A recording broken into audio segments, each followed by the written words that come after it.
ಈಗ ಭಾಳಷ್ಟು ಭಾಷಣಗಳಾಗಿದೆ.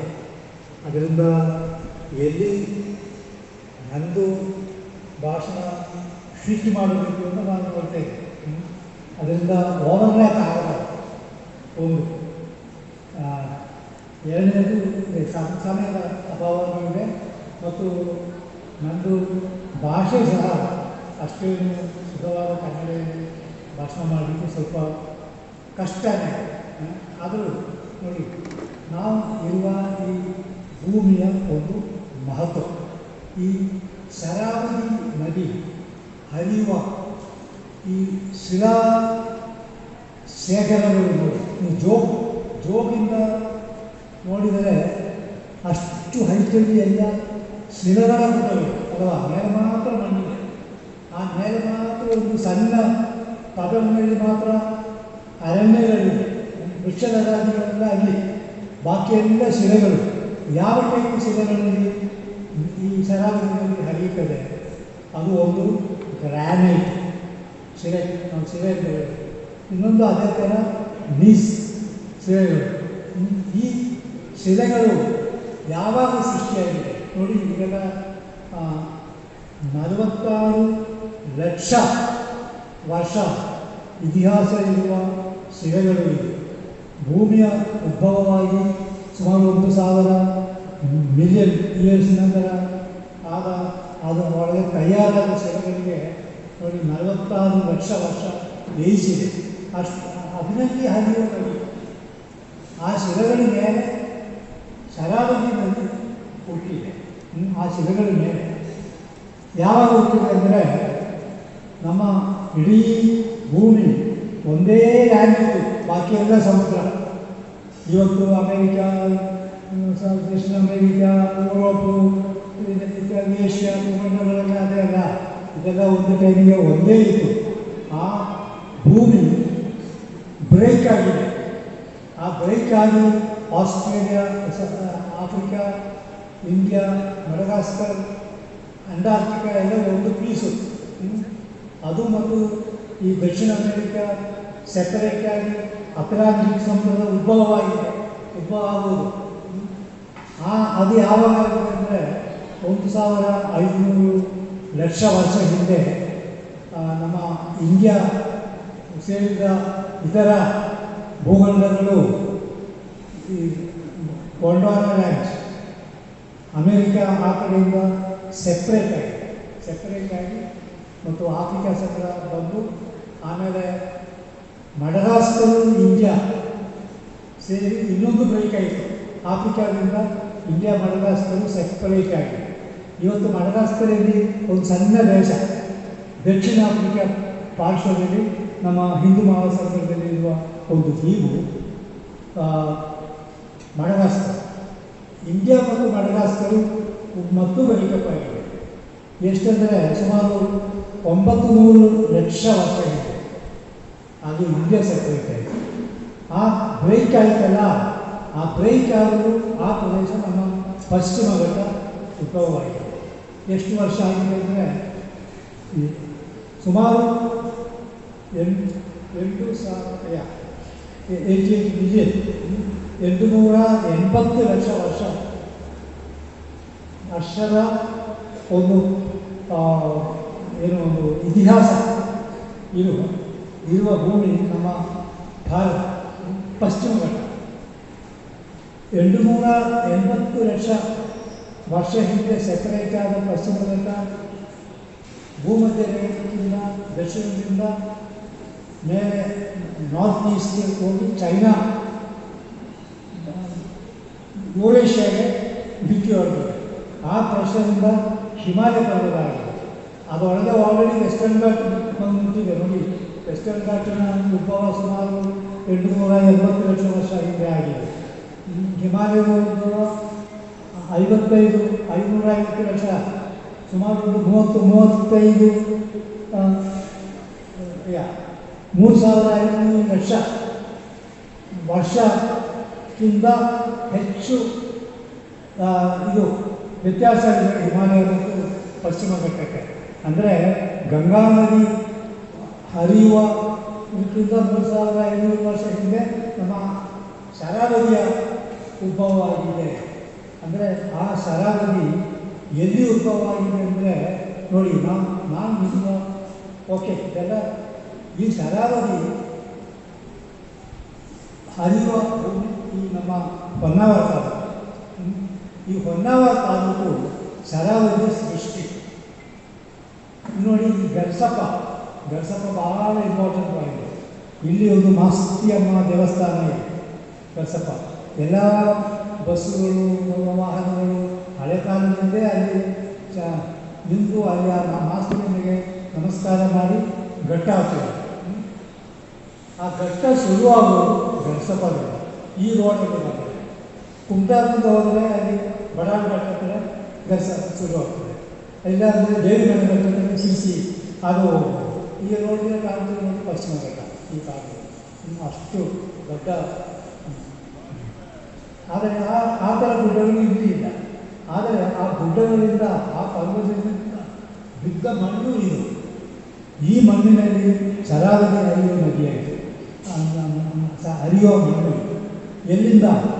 ಅದು ವೆಂಕಟಾಪುರ ವಾಟರ್ ಶೆಡ್ಡಿಂದ ಶರಾವತಿ ಬಿಟ್ಟು ನೆಕ್ಸ್ಟ್ ಶರಾವತಿ ಶುರುವಾದರೆ ಅಘನಾಶಿ ಹರಿಯುವ ಪ್ರದೇಶ ಎಲ್ಲ ಒಂದು ವಾಟರ್ ಶೆಡ್, ಹಳ್ಳಗಳು ಮತ್ತು ಉಪನದಿಗಳ ಒಂದು ನೆಟ್ವರ್ಕ್, ಒಂದು ಜಾಲ.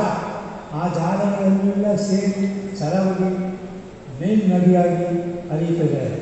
ಈ ಮೇನ್ ನದಿ ಎಲ್ಲಿ ಇತ್ತು ಅಂದರೆ ಹಳೆ ಕಾಲದಲ್ಲಿ ಈ ಪಶ್ಚಿಮ ಘಟ್ಟ ಸಮುದ್ರ ಪಶ್ಚಿಮ ಘಟ್ಟದಿಂದ ತಾಗಿಕೊಂಡಿತ್ತು. ಮಳೆಗಾಸ್ಕರದಿಂದ ಬ್ರೇಕ್ ಆಗಿದೆ, ಪ್ರದೇಶ ಸೃಷ್ಟಿಯಾಯಿತು. ನಾವು ಪರಶುರಾಮ ಸೃಷ್ಟಿ ಅಂತ ಹೇಳ್ತೇವೆ ಕರಾವಳಿ.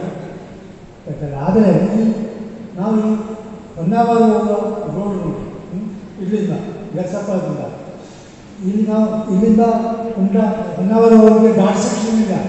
ಆದರೆ ಈ ಗುಡ್ಡದ ಮೇಲೆ ಈ ಹೋಗ್ತದೆ ಒಂದೇ ಟ್ರಯಾಂಗಲ್ ಲೈನಲ್ಲಿ ಎಲ್ಲ ಸ್ಲೋಪ್. ಅದೇ ಥರ ಜಂಗಲ್ ಸ್ಲೋಪ್ನಲ್ಲಿ ಹೋಗ್ತದೆ. ಒಂದು ಅದು ಮೇಲೆ ಬರ್ತದೆ ಲ್ಯಾಟ್ರೈಟ್ ಗುಡ್ಡಗಳು ಮತ್ತು ಕೆಳಗೆ ಹೋಗ್ತದೆ. ಎಲ್ಲಿ ಕೆಳಗೆ ಹೋಗ್ತದೆ ಅಲ್ಲಿ ಒಂದು ಹಳ್ಳ ಇರ್ತದೆ. ಇಲ್ಲ ಶರಾವತಿ ಒಂದು ಉಪನದಿ ಇರ್ತದೆ, ಅದು ಶರಾವತಿ. ಹಾಗೆ ಇದು ಒಂದು ನೆಟ್ವರ್ಕ್. ಈ ನೆಟ್ವರ್ಕ್ ಜಾಲದ ಪಾರ್ಶ್ವದಲ್ಲಿ ನಮ್ಮ ಎಲ್ಲ ಕೃಷಿ, ತೋಟ ಕೃಷಿ, ಭತ್ತದ ಕೃಷಿ, ಎಲ್ಲ ರೀತಿಯ ಕೃಷಿ, ಜನವಾಸ. ಅದರಿಂದ ಶರಾವತಿ ಬಿದ್ದ ಮಣ್ಣಿನಲ್ಲಿ ನಾವೆಲ್ಲ ಬದುಕುತ್ತೇವೆ. ತುಂಬ ಆ ಥರ ಅಘನಾಶಿಯಿಂದ ಸೃಷ್ಟಿಯಾದ ಮಣ್ಣು ಎಷ್ಟೋ ಲಕ್ಷ ಕೋಟಿ ವರ್ಷದಿಂದ ಈ ನದಿ ಇಲ್ಲಿ ತಂದು ಪಾರ್ಶ್ವಕ್ಕೆ ಹಾಕಿದ ನದಿ, ಆ ಸೃಷ್ಟಿಯಾದ ಮಣ್ಣು. ಮತ್ತು ಈ ಥರ ಮಣ್ಣು ನದಿ ಸಹ ಇವತ್ತು ನದಿಗೆ ಒಂದು ಚಾನಲ್ ಆಗಿ ಒಂದು ಕೋರ್ಸ್ ಆಗಿದೆ. ಇದು ಯಾವುದು ಗುಡ್ಡದಿಂದ ಮಣ್ಣು ನೀರು ಒಂದು ಶರಾವತಿ ನದಿಗೆ, ಶರಾವತಿಯ ಕ್ಯಾಚ್ಮೆಂಟ್. ಅದರಿಂದ ಈ ಮೇಲದ ಮಣ್ಣು ಎಲ್ಲಿ ಕಾಡು ಇಲ್ಲ, ಈ ಮೇಲದ ಮಣ್ಣಿನಲ್ಲಿ ಕಾಡುಗಳಿದೆ. ಎಲ್ಲಿ ಕಾಡು ಇಲ್ಲ ಅಲ್ಲಿ ಎಕ್ಸ್ಪೋಸ್ ಆದರೆ ಅದು ನಮ್ಮ ಈ ಕೆಂಪು ಕಲ್ಲು ಲ್ಯಾಟ್ರೈಟ್ ಆಗ್ತದೆ. ಲ್ಯಾಟ್ರೈಟ್, ಈ ಲ್ಯಾಟ್ರೈಟ್ ಸ್ವಲ್ಪ ಕಟ್ ಮಾಡಿ ನೋಡಿ. ಲ್ಯಾಟ್ರೈಟ್ ಗುಡ್ಡಗಳಲ್ಲಿ ಒಳಗೆ ಇರೋದು ಮಣ್ಣೇ, ಕೆಂಪು ಮಣ್ಣು, ಶೇಡಿ ಮಣ್ಣು ಎಲ್ಲ.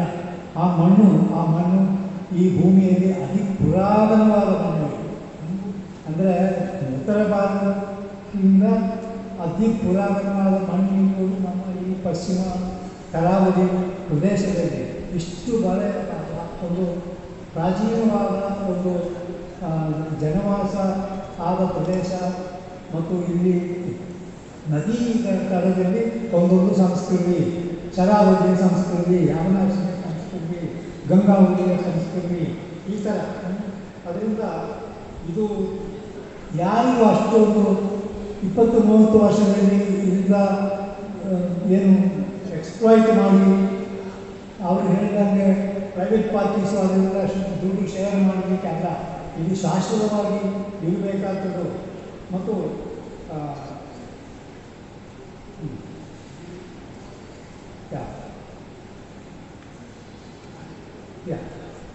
ಮತ್ತು ಇಲ್ಲಿಯ ಜನರಿಗೆ ಒಂದು ಪದ್ಧತಿ ಇತ್ತು. ಫಾರೆಸ್ಟ್ ಡಿಪಾರ್ಟ್ಮೆಂಟ್ ಬಂದು ಸುಮಾರು ಫಾರೆಸ್ಟ್ ಡಿಪಾರ್ಟ್ಮೆಂಟ್ ಬಂದು ಸುಮಾರು 150 ವರ್ಷ ಆಯಿತು ಅಷ್ಟೇ. ಅದಕ್ಕಿಂತ ಹಿಂದೆ ಫಾರೆಸ್ಟ್ ಇಲ್ಲ ಈಗ. ಭಾಳಷ್ಟು ಫಾರೆಸ್ಟು ಉಮಿಳಿ ಕೃಷಿ ಮಾಡುವ ಜಾಗ, ಪರ್ಮನೆಂಟ್ ಕೃಷಿ ಮಾಡುವ ಜಾಗ, ತೋಟ ಮತ್ತು ಈ ಅರಣ್ಯದಲ್ಲಿ ಬೇರೆ ಬೇರೆ ಟೈಪ್ ಅರಣ್ಯ ಇದೆ. ಕಾಡುಗಳು ಹಳೆಯ ಜನರ ದೇವಸ್ಥಾನಗಳು, ಅದರಲ್ಲಿ ಕಟ್ಟಿಂಗ್ ಮಾಡುವಂತಿಲ್ಲ. ಕರಿಗಾನು ಕಾಯುವ ಪರಮೇಶ್ವರಿ, ಕತ್ತಲೆಕಾನು, ಇಲ್ಲಿ ರೋಡ್ ಎಲ್ಲ ಒಂದು ಅಲ್ಲಿ ಕತ್ತಲೆಕಾನು ಕ್ರಾಸ್ ಮಾಡಿದ್ರೆ ನಮಗೆ ಜೋಗ್ ಫಾಲ್ಸ್ ಸಿಗ್ತದೆ ನೋಡಿ. ಕತ್ತಲೆಕಾನು ಈ ಭೂಮಿಯಲ್ಲಿ ಅತಿ ಪುರಾತನವಾದ ಟ್ರಾಪಿಕಲ್ ಫಾರೆಸ್ಟ್ ಇದ್ದರೆ ಅದು ಅದರಿಂದ ಹೆರಿಟೇಜ್ ಇರುವ ವೃಕ್ಷಗಳು ನಮ್ಮ ಕಾಡು ಜಾಯಿಕಾಯಿ ಮರಗಳು. ಕಾಡು ಜಾಯಿಕಾಯಿ ತುಂಬ ಮಿಲಿಸ್ಟಿಕಾ ಸ್ಲ್ಯಾಮ್ ನೀವು ರೋಡ್ ಸೈಡಲ್ಲಿ ನೋಡ್ಬೋದು. ಕತ್ತಲೆಕಾನಲ್ಲಿ ಆ ಹೆಸರೇ ಕತ್ತಲೆಕಾನು. ಆ ಕತ್ತಲೆಕಾನಲ್ಲಿ ಇರುವ ಅಪರೂಪದ ವೃಕ್ಷಗಳು ಅದ್ರ ಮೇಲೆ ಸೆಮಿ ಕಾರ್ಪಸ್ ಕತ್ತಲೆಕಾನು ಮಾವಿನ ಮರ ಕುಟುಂಬದ ಒಂದು ಮರ ಇದೆ.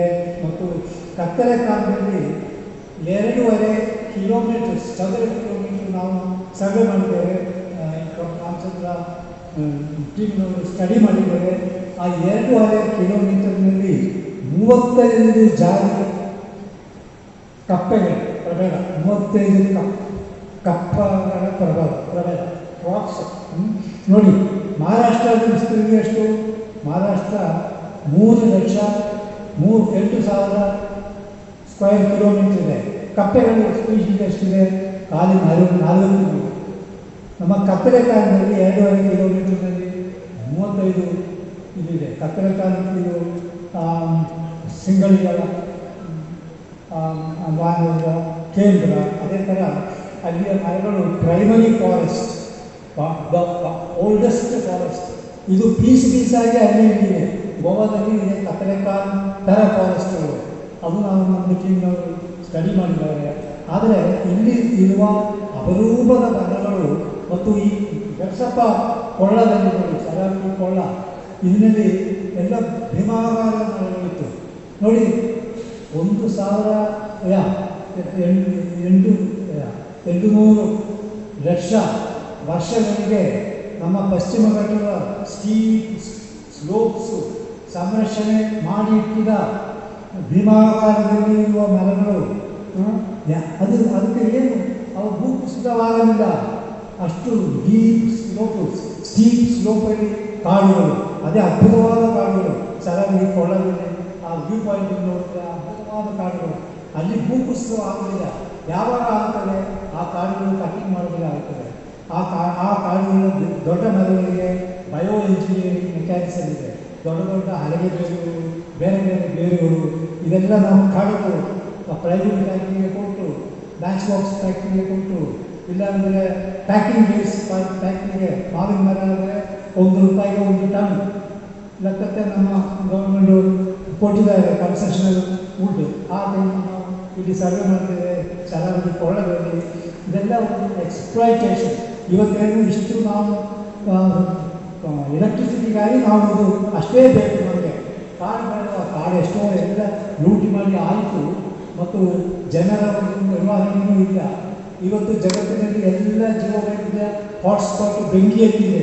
ಅಮೆರಿಕದಲ್ಲಿ ಆಗಲಿ, ದಕ್ಷಿಣ ಅಮೆರಿಕದಲ್ಲಿ ಆಗಲಿ, ಆಮೆಝಾನ್ಗಳು ಎಲ್ಲ ಬೆಂಕಿ. ಆದರೆ ನಮ್ಮ ಪಶ್ಚಿಮ ಹಾವು ಭಾಳ ಕಡಿಮೆ. ಅಂದರೆ ಇಲ್ಲಿ ಬೆಂಕಿ ಆದಮೇಲೆ ಒಂದು ಬೇಗ ಬರ್ತದೆ, ಬೆಂಕಿ ಸ್ಟಾಪ್. ಇಲ್ಲಾಂದರೆ ಬೇಗ ಬೆಂಕಿ ಆದರೆ ಹಳ್ಳ ಬರ್ತದೆ, ತೋಟ ಬರ್ತದೆ, ಅಲ್ಲಿ ಸ್ಟಾಪ್. ಅದರಿಂದ ಈ ಥರ ಸ್ಯಾಂಕ್ಚುರೀಸ್, ನ್ಯಾಷನಲ್ ಪಾರ್ಕ್ಸ್ ಮಾಡಿದರೂ ಅದರಲ್ಲಿ ಜನವಾಸ ಇರಬೇಕು. ಅಮೇರಿಕಾದ ಕಾಡುಗಳಲ್ಲಿ ನ್ಯಾಷನಲ್ ಪಾರ್ಕ್ನಲ್ಲಿ ಜನವಾಸ ಇಲ್ಲ.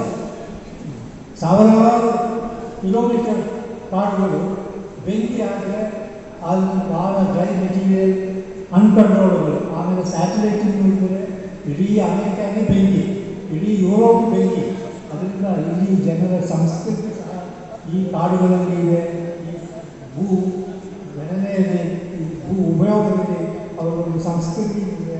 ಇದ್ರ ಬಗ್ಗೆ ಭಾಳಷ್ಟು ಕೂಲಂಕುಷವಾಗಿ ಚರ್ಚೆ ಮಾಡಬೇಕಾಗ್ತದೆ. ಸುಮ್ಮನೆ ಒಂದು ಎನ್ವೈರನ್ಮೆಂಟ್ ಇಂಪ್ಯಾಕ್ಟ್ ಅಸೆಸ್ಮೆಂಟ್ ಹೆಸರಿಗೆ ಒಂದು ರೈಚೂರು ಪೂಜೆ ಮಾಡಿಕೊಂಡು ಒಂದೊಂದು ಪ್ರಾಜೆಕ್ಟ್ ಹೇಗೆ ಟ್ರೈನಿಂಗ್ ಆಗಿ ಒಂದು ಶುರು ಮಾಡುವುದಲ್ಲ.